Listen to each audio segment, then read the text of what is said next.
All right, so it's gonna do I think two recordings or more tonight, and this is well, the first two of the bag are going to come from basically go right into stories too good to be true in my state of Jamaican Caribbean page. So this one is called St. Andrew Businesswoman Freed of Murder.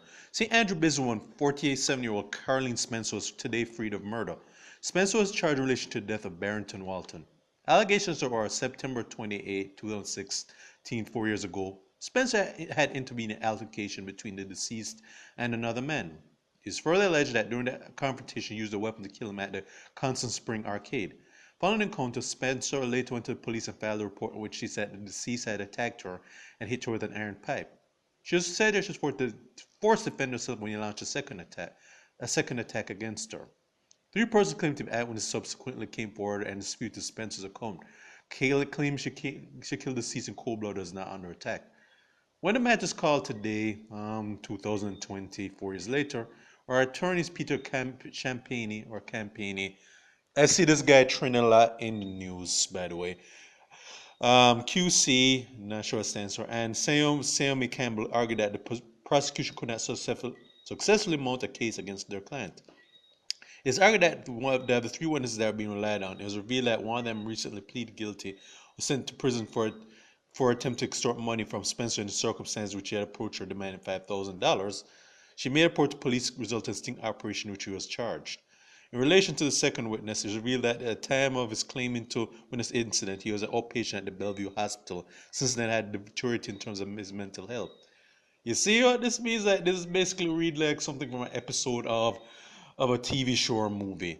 For the third witness that was to be relied upon, it is revealed that in giving her report to police, she lied or named to avoid being arrested concerning legal activities as avoiding the police. As of the submission, the prosecution indicated that Coroner could not mount a viable case against Spencer, and she got dismissed. The charge got dismissed. So basically, as politics was keep saying, Jamaica is not a real place, and if he doesn't do a recording on this or whatever, all right, he's missing a golden opportunity, but don't tell him I said that though. But if he doesn't, I'll be happy to do save him the trouble. But it basically just lays out just like it is. So a businesswoman, Karlene Spencer, not sure if I've heard of her before, kills this guy under very questionable circumstances, and three witnesses basically saying that she murdered this guy. I mean, they don't list what motive she had for doing it.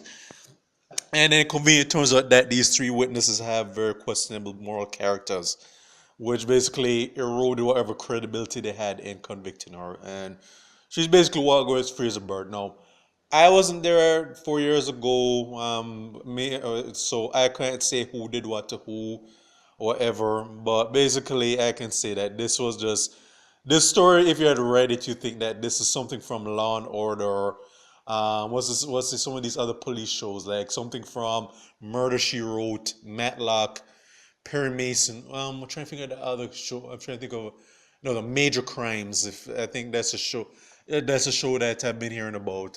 It's like something like from an episode of one of these shows, or if they, or some from a movie, a thriller, or murder mystery movie. Like I was surprised that they didn't have Matlock, Perry Mason, Angela Lansbury, or even Kojak appearing in the story to verify if this woman was telling the truth or not. I mean, on one hand, she could very well be an innocent person. I mean, she could conveniently have just been in the wrong place at the wrong time. I don't know if this is not determined if she and the deceased had some kind of a relation, or even what happened to the other guy and the other person she claimed she said that was she dispute. Because interesting that he was not called as a witness, so we don't know what happened to that other person if he exists. Or it could be a case she could be a cold-blooded killer and she just got locked up because she had three unreliable, shady witnesses who basically looked out against her. I mean, like, so like you don't know what the real truth is of this matter. I mean, but like I said, that if this is just something that I'd seen a TV show or a movie, and again, what Sir P says, Jamaica is not a real place, though. I mean, like when I read the story, I just really thought that if Hollywood or any of those people out don't want reading Jamaican news, they should. Or better if Jamaica had more sense when it comes to like putting out content. some writer or producer here in Jamaica would have made a show or a movie about this by now, but we don't know. Like I said, like Jamaica, as I say, is not a real place when you hear stories like this. So this is for State of Jamaica and the Caribbean. Check them out on YouTube pages, Miles Goods and Farron, Miles G Productions, and Real Thoughts of Miles. All right.